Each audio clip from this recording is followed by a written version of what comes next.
All right, take a look at our middle match. This is modern. Two Kiefers going at it. That's right. Lucas and Jack Kiefer are, in fact, brothers. Jack ended up teaming up with Oliver Tomajko and Kiihne-Kiefer-Kassis, while Lucas Kiefer ended up with Kevin King and Zachary Keeney. But they're facing off against each other. And Eduardo, yes, this is a red mirror. Yeah, it's a burn mirror. I wonder if they tested against each other much for this. I don't know, but then we're going to find out. This is actually really entertaining. We're facing the actual mirror match, not just the decks, but also the people. That's right. Kiefer mirror. Goblin guides. Yeah, both of them have goblin guides, though. I wonder if they had a fight about which basic land to use and which goblin guide artwork to use. Yeah. By the way, remember when I said there's a play in the burn mirror where you don't attack with goblin guide? It happened. It just happened. You're right. How crazy is that? Goblin guide sits back. You know, Lucas knows that he's on the draw here and that he's the one who's at a disadvantage. Yeah, well, double trouble here. Two goblin guides. And he reveals another goblin guide. It's all goblin guides all the time. Lucas is going to go ahead and block. That may be the most goblin guides I've seen in a long time at once. But Lucas knows he can't race from that scenario, right? He can't just start jamming with goblin guides when he's the one who's already taken a hit. Yeah, that was actually really interesting. I think that Lucas correctly identified that he can't race. Yeah. So as a result, the goblin guy, he had to take the chance that Jack did not have a removal for the goblin guide, which is a very low % chance, like for straight up removal. But at least that way, he removed the goblin guide with his, and he can maybe use his extra card. He's going to play another one here. Yeah. There it is. And then this one theoretically could block the other goblin guy, but with Rift Bolt sitting there and suspend, I guess he figures, well, that's not going to work. I'll just get in with it. Yeah. Not a fun play, though, right? I mean, he still needs to deal with that goblin guide. Yeah, it's pretty unfair. Like, he attacks once with guide, and Jack gets the land. And Jack attacks twice and no land. And reveals non-answers to goblin guide both times. Yeah, goblin guide is a very variable card. This is interesting, though, because this is a way that Lucas can actually get a little bit punished for that attack, which is he thought, well, it's just going to die anyway. Yeah. But now Jack is like, okay, I just won't kill it. I'll just go upstairs. What was it? A goblin guide. No, it was not. Did he really just reveal another goblin guide? Yes. What is going on here? He's going to shuffle it away. I couldn't believe it when I saw that. Hopefully he's going to shuffle it away. Yeah, so one interesting thing there is Lucas passed with a fetch line up and a goblin guide attack in. So he can just let the goblin guide attack, decide if the top card is something he wants, and then shuffle it away. He can also, this way, he gives Jack less information if it's a spell. And if it's a land, this way Jack gets less information just in general. Plus, you get to decide where your draw step is. So you use your opponent's goblin guide as a weird Mishra's bubble. Don't be a goblin guide. Come on, Lucas. It was a Rift Bolt. That's not necessarily great. But no, but it's not a goblin guide. Yeah. Come on, you wanted it to be a goblin guide. That'd be really fun. I kind of did. Yeah. Just actually, an extra goblin guide wouldn't be that bad. When you think about it, there's only so many Searing Blazes in either deck. Sure. And Jack would have had a great one this turn. Actually, no, wait. The Goblin Guide is tapped, so maybe he wouldn't have Searing Blaze. He would rather pass the turn for Boros Charm. But the fact is, Goblin Guides are actually pretty good in the Burn Mirror if you know how to when to attack and when to block. And the Burn Mirror is way more skill intensive than at first glance appears. Absolutely. Okay, well, there's Lava Spike. Yeah, Lucas is looking at his life total. Now, he just knocked Jack down to 12, but can he actually piece together a win here from this position?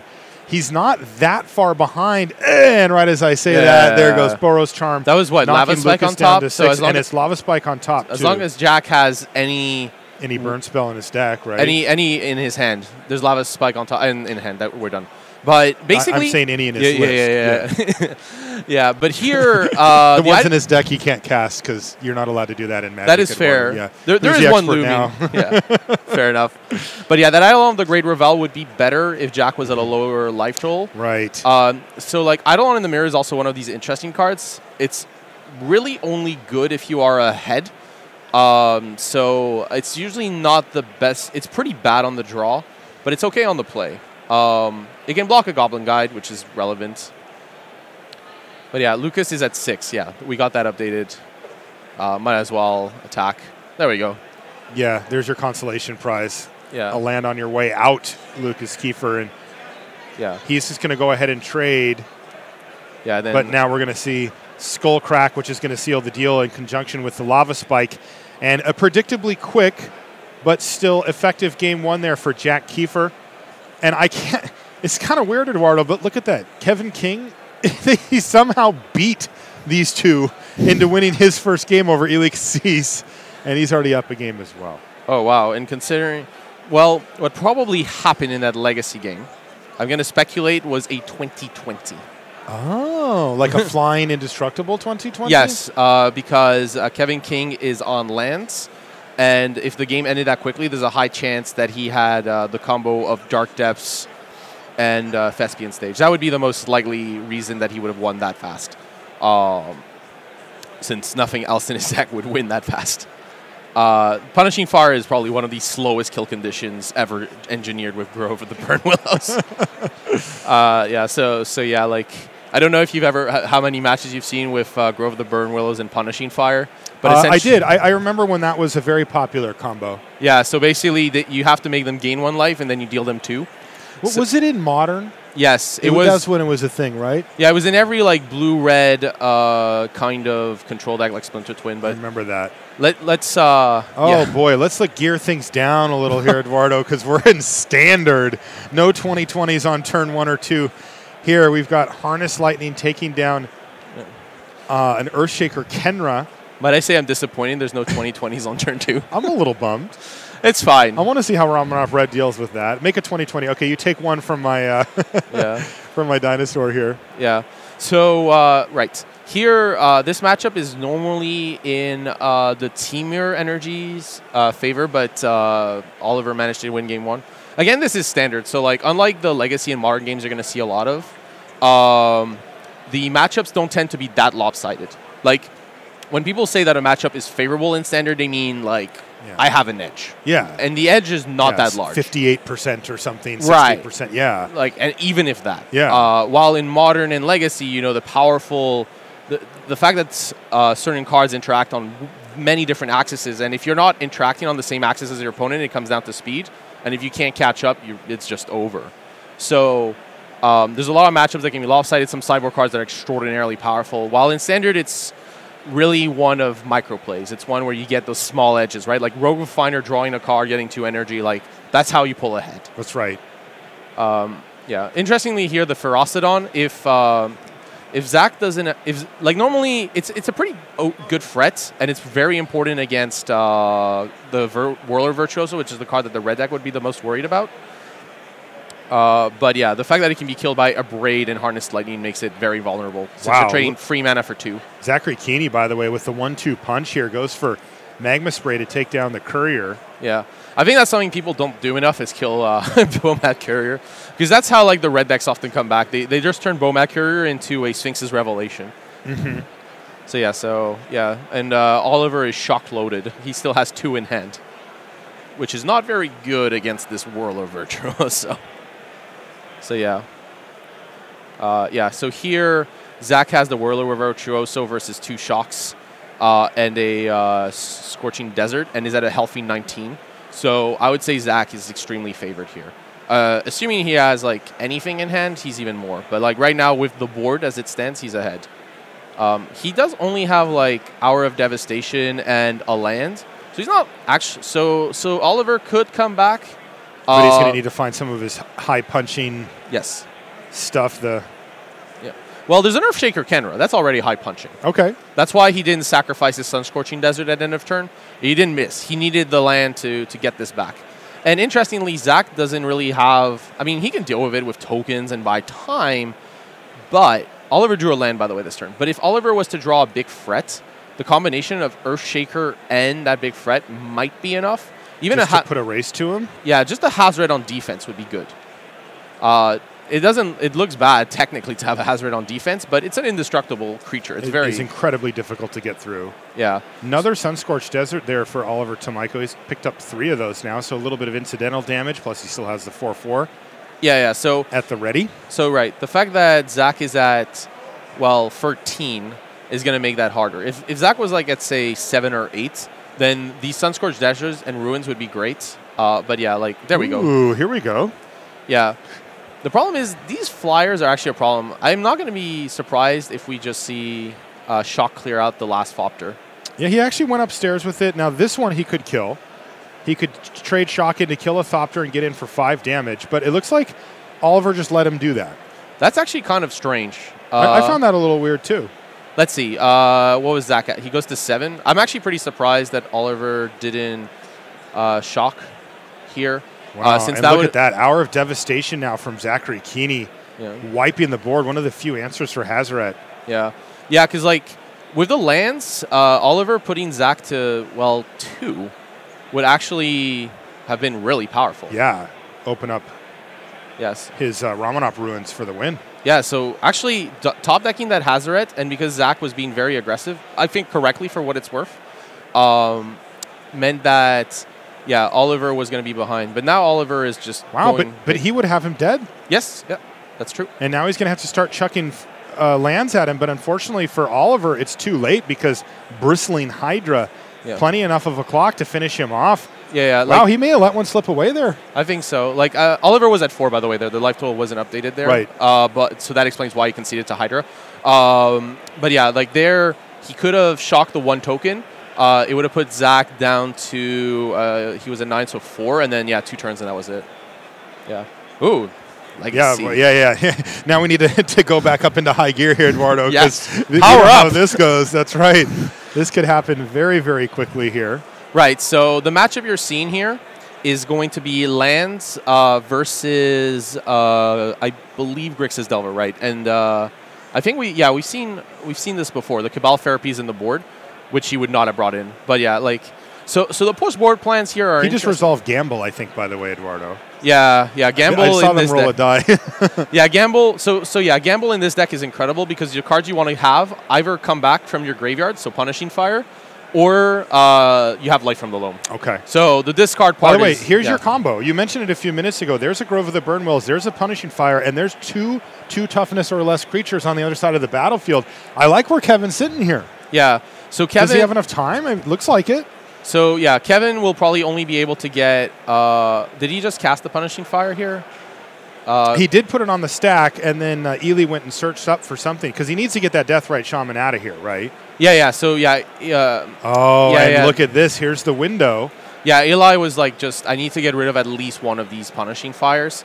Kevin can get back the other one though, at least. So he's left with 1. So it is possible for Eli to get rid of it, but this is still a really big grind. Well, and he still needs to do it, right? Yes. Like, Eli says, okay, well, I have to actually dedicate a mana. And remember, these, Delver decks don't just have tons of mana floating around. So he's going to have to do that to get rid of 1 Punishing Fire, and that will leave the shields down for the other.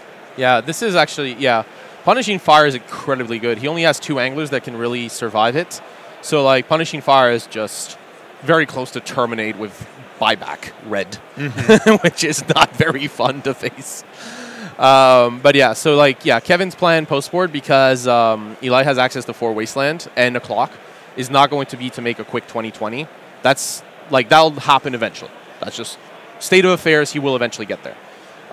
What he wants to do is just Punishing Fire Eli's board until Eli's board is locked out. And then he got to do it twice in this one turn. Yeah, right. So that's exactly what's going on here. And now Eli can't resolve a threat that isn't Gurmag Angler, and Kevin has infinite time, and he can just Rishadan port he has 2 Rishadan ports, and those can log down the Underground Sea and the Tropical Island. So this is looking massively. This one's really slipped away from Kiihne-Kiefer-Kassis here. Yeah. I mean, this matchup. What's the while we have a second, right? Sure. What's the purpose of the exploration? It lets you play an additional land on each of your turns, but it costs you a whole card to do so. Sure. What's the big advantage that you can get out of it? So when you play Life from the Loam, cards in hand starts mattering a lot less. Hence, you could see it here. Basically, with Life from the Loam, you can just Maze of Ith. Go on. It's fine. You can just get back up to free lands from your graveyard. So the problem is in the number of lands that you can play. It's that how many can you play in a turn. So the exploration allows to break those rules. I mean, the deck has and you just get fetches and kind of keep working through your library. I don't have the actual land count right now, but it's definitely over 30. Oh, yeah, they play a ton of lands. I love this deck, by the way. Yeah, it just plays a ton of utility lands and then spells that it doesn't matter whether they're in hand or in the graveyard. Not. It's fine. It's all good. It all comes back. It'll be back. Don't worry. Just wait for it. Right. And the fact that he plays Punishing Fire to deal with Death Right Shaman is also super important. I mean, look at how desperate Eli is here. He's brainstorming kind of when he's almost semi-locked, like no other fetch land. So when I say like he's brainstorm locked, it's he can't refetch behind. Right. And what he had to do there was put 2 fetches on top. He drew one. He can crack it to get rid of the other. But like you said, you're not maximizing that. Yeah, there's not the value that you would want from that, right? Like normally you want to like just play Brainstorm on your turn, but because like Eli ported him, he's just short on mana. He just has to do this. So the thing with Brainstorm is it has a secret cost, which is you need an additional fetch land. So without a fetch land, Brainstorm becomes a really bad card. I know that sounds weird because almost all the Legacy decks play 4, but essentially Brainstorm's good because you can play it with a fetch land and Sculpture Hand. So Eli's going to go ahead and crack that fetch to get rid of the fetch that was on top.